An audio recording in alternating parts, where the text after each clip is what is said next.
Hi hello welcome to Aadya media. నేను మీ anchor Saritha. ఈరోజు మనతో పాటు సీనియర్ జర్నలిస్ట్ శ్రవణ్ కుమార్ గారు ఉన్నారు. ఆయన మాట్లాడి తెలుసుకుందాం. Hello sir. హలో. సో మనకి ఇంకా 9 నెలల్లో ఎన్నికలు దగ్గర పడుతున్నాయి. ఎన్నికలు అంటే కనుక మనకి ముఖ్యంగా కాదు, అందులో ఒక భాగంగా మందు బాబులు మనం అంటే చాలా వినున్నాం. మందుకి డబ్బులకి ఓట్లు వేసే చాలా వినున్నాం. అట్లా ఆ ప్రక్రియలో మందు బాబులు చాలా వరకు జగన్ మీద కోపంగా ఉన్నారని మనం ఒక ట్వీట్ చూస్తాం. అది ఎంతవరకు నిజం, ఎంతవరకు అబద్ధం సార్? సో సరిత గారు, మీరు చెప్పింది 100% వాస్తవం. ఈనాటి ఎన్నికల్లో రాజకీయ పార్టీలు ఇచ్చే హామీలు, దాంతోపాటు వాళ్ళు ఇచ్చేటువంటి మేనిఫెస్టోలు ఎంత ముఖ్యమో అంతకన్నా డబుల్ త్రిబుల్ ముఖ్యం ఏంటంటే వాళ్ళు ఎన్నికల ముందు పంచేటువంటి ఈ మందు లేదా లిక్కరు, ఏ పేరుతో పిలిచినా డబ్బులైనా ఇంచుమించు డబ్బులైనా సరే లిక్కర్ కోసం వేస్తుంటారు. సరే ఏ రూపంలో అయితే ఈ తైలాల కింద ఇది ముఖ్యంగా, మరీ ముఖ్యంగా ఎన్నికలకు 48 గంటల ముందు ప్రచారాన్ని బంద్ చేస్తారు. ఆ రోజు నుంచి స్టార్ట్ అవుతుంది. ఆ అర్ధరాత్రిలో రకరకాలటువంటి పంపకాలు, ఆఫర్స్ వస్తుంటాయి. అదే కీలకమవుతున్న ఈ తరుణం, ఈ రోజుల్లో అలాగుంది. సో ఇటు వచ్చి మందుబాబులే డిసైడ్ చేస్తున్నారని కూడా మనం చెప్పుకోవచ్చు. గతంలో కూడా అనుకున్నాం కూడా. సో అంటే మందుబాబులు ఎటు ఉంటే ఆ పార్టీ గెలుస్తుంది. ఇప్పుడు మనం కూడా ఎన్నికల కమిషన్ అయితేనేమి, స్వచ్ఛంద సంస్థలు అయితేనేమి, ఒకరోజు పోసేటువంటి 50 రూపాయలకు 5 సంవత్సరాలకు ఇచ్చేటువంటి డబ్బులు రోజుకు 10 రూపాయలు 20 రూపాయలకు కూడా వర్కౌట్ కాదు. సో అంతకన్నా హీనంగా మీరు మీ ఓటుని నమ్ముకోకండి. రకరకాల చైతన్యం ప్రోగ్రాములు, స్లోగన్ తోటి కూడా అవేర్నెస్ చేస్తున్నప్పటికీ ఖచ్చితంగా ఈ మందుబాబుల యొక్క అటువంటి ఓటు విధానమే రాజకీయాల్లో రేపు పొద్దున్న గెలిచే ఓటమిలో గెలుస్తారా ఓటమి చేస్తారా నిర్ణయించబడుతున్నాయి. అయితే ఆంధ్రప్రదేశ్లో ఈ మందుబాబులది కొంచెం ప్రత్యేక స్థానం ఉందని చెప్పాలి ఇప్పుడు.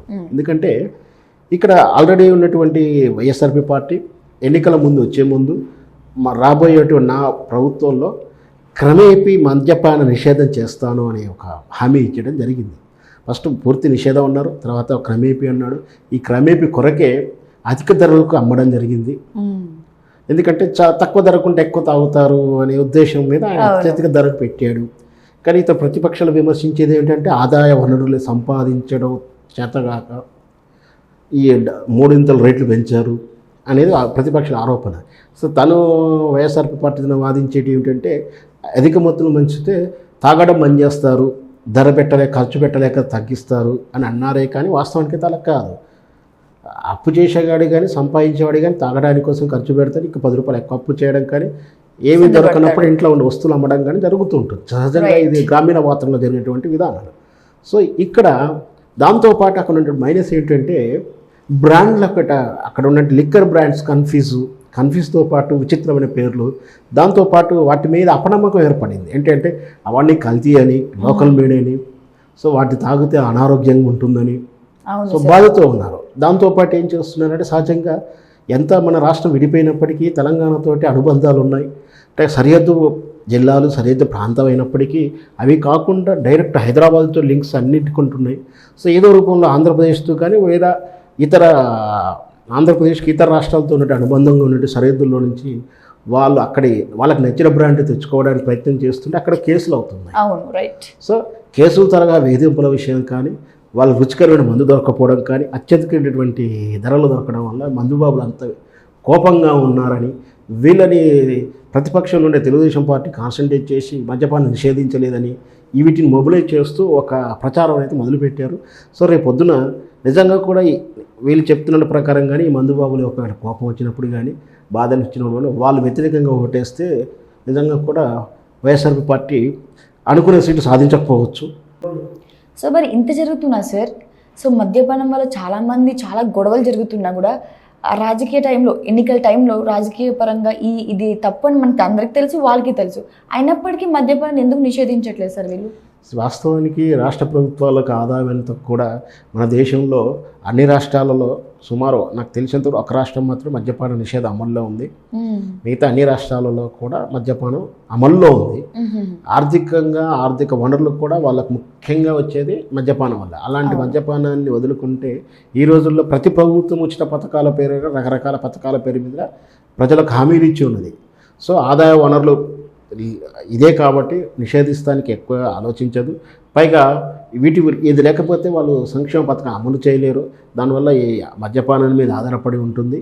ఈ మద్యపానాన్ని నిషేధించేది అసాధ్యము. ఒకవేళ నిషేధించినా కూడా అమల్లో కంట్రోల్ చేయడం ఇబ్బంది. గతంలో మనం చూసాం, మన ఆంధ్రప్రదేశ్ ఉమ్మడి ఆంధ్రప్రదేశ్ ఉన్నప్పుడు కూడా నిషేధించడం జరిగింది. అయినప్పటికీ మళ్ళీ దాంట్లో ఉంటే లొసగుల వల్ల, ఎందుకంటే మందు దొరకకపోవడం వల్ల ఆ చీప్ లిక్కర్కి కానీ నాటు సారాకు అలవాటు పడడం, ఇతర రాష్ట్రాల నుంచి కల్తీ మందు తీసుకొని రావడం, దాంతో ఆరోగ్యాలు దెబ్బతినడం, ఈ కారణం చూపించి మళ్ళీ క్రమేపీ మద్యపానాన్ని ఎత్తివేయడం జరిగింది. సో ఇక్కడ మద్యపానాన్ని అమలు లేదా ఎత్తివేయడం అని కాకుండా ఉన్నప్పటికీ క్వాలిటీగా ఏదన్నా క్వాలిటీ సిస్టమ్ అమలు చేస్తూ తక్కువ ధరలకు ఇస్తూ, ఒకవేళ మందుకి అడిక్ట్ అయిన వాళ్ళకు పునరావాస కార్యక్రమాలు కానీ ఏదన్నా ఒక చిన్న కార్యక్రమాలు లాంటివి చేస్తూ కొంచెం లిమిట్గా ఉంచితే, అంటే గ్రామీణ స్థాయిలో ఇంటింటికి అంటే బెల్ట్ షాప్ రూపంలో ఇచ్చకుండా ఒక పద్ధతిగా చేసి ఉంటే బాగుండే. కానీ ఇక్కడ రాను రోజుకి ఇంకా అభివృద్ధి చెందుతూ ఏమవుతుందంటే 24 hours ట్రేడింగ్ సిస్టమ్ అని కూడా అమల్లోకి వచ్చింది ఆన్లైన్. ఇంకపోతే ఇప్పుడు ప్రస్తుతానికి మాత్రమే మనకు ఇప్పుడు సూపర్ మార్కెట్ వ్యవహార స్థాయిలో షాపులు అవుట్లెట్లు ఉన్నాయి. భవిష్యత్తులో ఈ జొమాటో ఇట్లాంటి ఆర్డర్లు కూడా బుక్ చేసుకుంటే అట్లా కూడా వచ్చే తరహా ఉంది. ఎందుకంటే బెల్ట్ షాపులు ఎత్తేస్తే ఇక డోర్ డెలివరీ పెట్టేస్తారు. సో ఏదైతేనేమి ప్రభుత్వాలు బలహీనంగా ఉన్నాయి ఆర్థిక వనరుల విషయంలో, మద్యపానం మీద ఆధారపడి తప్పట్లేదు. మేబీ కొత్త తరహా ఏదైనా వస్తే అలాంటి మద్యపాన నిషేధం వస్తుందని ఆశిద్దాం. Thank you sir, thank you so much.